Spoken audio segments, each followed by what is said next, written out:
Hello दोस्तों, स्वागत है आपका एबीपी विशंस पर। दोस्तों, आप सभी से हम निवेदन करते हैं कि एबीपी विशंस को अभी सब्सक्राइब करके बेल आइकन को दबाना ना भूलें। हमें आपके आशीर्वाद और साथ की बहुत ज़रूरत है। क्या आप जानते हैं कि इराक में पैदा होने वाले सलाहुद्दीन अय्यूबी ने ही बैतुल मुक़द्दस को फतह किया था। सलाहुद्दीन अय्यूबी ने ही दुनिया की सबसे आधुनिक सल्तनत की बुनियाद रखी थी। उनके जरिए स्थापित की गई अय्यूबी सल्तनत ने 100 सालों तक आधी दुनिया पर राज किया। इस सल्तनत की सरहदें मिस्र से लेकर सीरिया, तुर्की, यमन, हिजाज और अफ्रीका तक फैली हुई थी। सलाहुद्दीन अय्यूबी दुनिया का पहला हुक्मरान था जिसने सबसे ज़्यादा अस्पतालों और स्कूलों का निर्माण करवाया। उनके जरिए बनाए गए अस्पतालों में दुनिया के सबसे बेहतरीन डॉक्टर काम करते थे। आपको ये जानकर शायद हैरानी हो कि दुनिया का पहला शिक्षा बजट सलाहुद्दीन अय्यूबी ने ही पेश किया था। उन्होंने छात्रों के रहने के लिए हॉस्टल और कैंटीन बनाने की जिस परंपरा की शुरुआत की उसे आज पूरी दुनिया में इस्तेमाल किया जाता है। सलाहुद्दीन अय्यूबी ने कभी जनता का पैसा खुद पर खर्च नहीं किया, यहाँ तक कि उन्होंने अपनी ज़िंदगी में कभी रेशमी कपड़े नहीं पहने। इतनी बड़ी सल्तनत का मालिक होने के बावजूद सुल्तान सलाहुद्दीन अय्यूबी ने अपनी पूरी ज़िंदगी एक टैंक में गुजार दी। सलाहुद्दीन अय्यूबी का न्याय। सुल्तान सलाहुद्दीन अय्यूबी को इतिहास का सबसे न्यायप्रिय बादशाह कहा जाता है। उनके दरबार में हर इंसान को आने की इजाज़त थी। सलाहुद्दीन अय्यूबी ने सप्ताह में 2 बार जनता दरबार लगाने की जिस परंपरा की शुरुआत की उसे आज बहुत से देशों में इस्तेमाल किया जाता है। सलाहुद्दीन अय्यूबी की इंसाफ-पसंदी का ये आलम था कि यहूदी और ईसाई भी अपने फैसलों के लिए उनके दरबार आते थे। सुल्तान सलाहुद्दीन अय्यूबी के दौर में मिस्र दुनिया के सबसे अमीर शहरों में से एक था। उनकी हुकूमत में काहिरा और दमिश्क के अस्पतालों में दुनिया भर से लोग इलाज के लिए आते थे। दुनिया के मशहूर वैज्ञानिक एडलार्ड ने साइंस की शिक्षा मिस्र और सीरिया में ही हासिल की थी। आपको ये जानकर शायद हैरानी हो कि सलाहुद्दीन अय्यूबी के जरिए स्थापित की गई सल्तनत अय्यूबिया में ही आंखों के इलाज पर सबसे ज़्यादा रिसर्च की गई। मोतियाबिंद का सबसे बेहतरीन इलाज मिस्र में ही खोजा गया था। विज्ञान के क्षेत्र में सलाहुद्दीन अय्यूबी का योगदान। सलाहुद्दीन अय्यूबी की सल्तनत में रहने वाले इब्न अल-बैतार ने 300 से अधिक दवाओं की खोज की। उसकी लिखी किताब अल-मुगन्नी और किताब अल-जामी को 17वीं सदी ईस्वी तक ऑक्सफोर्ड जैसी यूनिवर्सिटियों में पढ़ाया जाता रहा। आपको ये जानकर शायद हैरानी हो कि सलाहुद्दीन अय्यूबी मिस्र और सीरिया के पहले सुल्तान थे। उन्हें इस्लाम का अघोषित खलीफा भी कहा जाता था। बहुत कम लोग जानते हैं कि सलाहुद्दीन अय्यूबी ने ही बैतुल मुक़द्दस को फतह किया था। उन्होंने ही 1187 ईस्वी में सलीबियों को शिकस्त देकर मस्जिद अक्सा को आज़ाद करवाया था।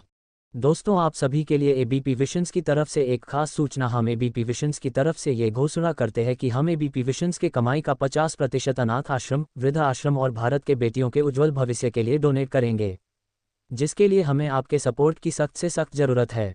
दोस्तों, चैनल को सब्सक्राइब और वीडियो को लाइक करके बेल आइकन को दबाना मत भूलें।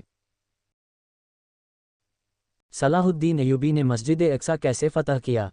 सलाहुद्दीन अय्यूबी ने मस्जिद अक्सा को फतह करने के लिए 16 जंगें लड़ी। वो हर जंग में एक मेहराब अपने साथ रखते थे ताकि जब बैतुल मुक़द्दस फतह हो तो उस मेहराब को अपने हाथों से मस्जिद अक्सा में लगा सकें। 1187 ईस्वी में जब उन्होंने बैतुल मुक़द्दस को फतह किया तो ये मेहराब उनके हाथों ही मस्जिद अक्सा में स्थापित हुआ। आधी दुनिया पर हुकूमत करने वाले सुल्तान सलाहुद्दीन अय्यूबी के पास इतना भी पैसा नहीं था कि वो ज़कात अदा कर सकें। वो अपनी सारी दौलत गरीबों और मिस्कीनों पर खर्च कर देते थे। यही वजह है कि सलाहुद्दीन अय्यूबी कभी हज नहीं कर सके, क्योंकि इस्लाम में अपने खुद के पैसे से ही हज किया जा सकता है। सलाहुद्दीन अय्यूबी ने दुनिया की सबसे खतरनाक जंगें लड़ी। उन्होंने दुनिया की सबसे बड़ी सलीबी फ़ौज को शिकस्त दी। इस फ़ौज की ताकत का अंदाज़ा इसी बात से लगाया जा सकता है कि इसमें दुनिया भर के 6 लाख ईसाई शामिल हुए थे, यहाँ तक कि यहूदियों का एक बड़ा गिरोह भी सलीबियों की मदद कर रहा था। नूरुद्दीन जंगी और सलाहुद्दीन अय्यूबी का इतिहास। सलाहुद्दीन अय्यूबी शुरुआती दिनों में नूरुद्दीन जंगी के फौजी कमांडर थे, लेकिन 1164 में उन्होंने जब मिस्र को फतह किया तो नूरुद्दीन जंगी ने उन्हें मिस्र का शासक बना दिया गया और फिर सलाहुद्दीन अय्यूबी की सल्तनत का दायरा फैलता ही चला गया।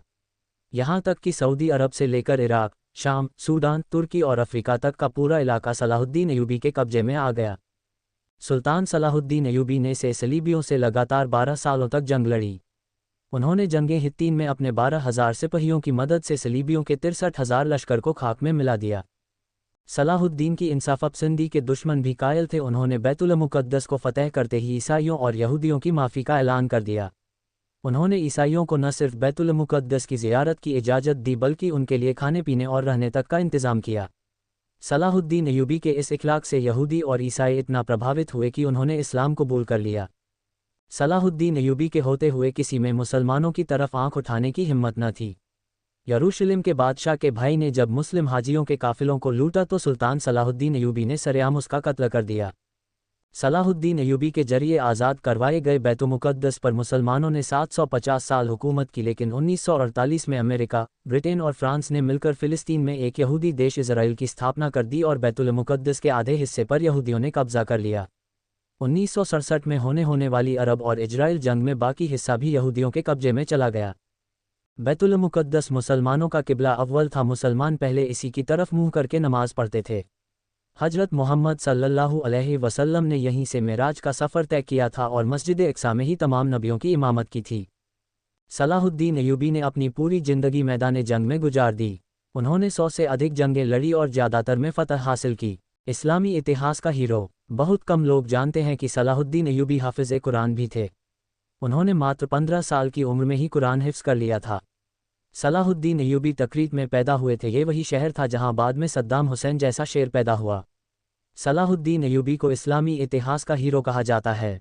मुसलमान सलाहुद्दीन अय्यूबी को आज भी इज्जत की नज़रों से देखते हैं। वीडियो पसंद आया है तो वीडियो को लाइक करें। यूट्यूब चैनल एबीपी विशंस को सब्सक्राइब करके बेल आइकन को दबाना बिल्कुल भी मत भूले। धन्यवाद।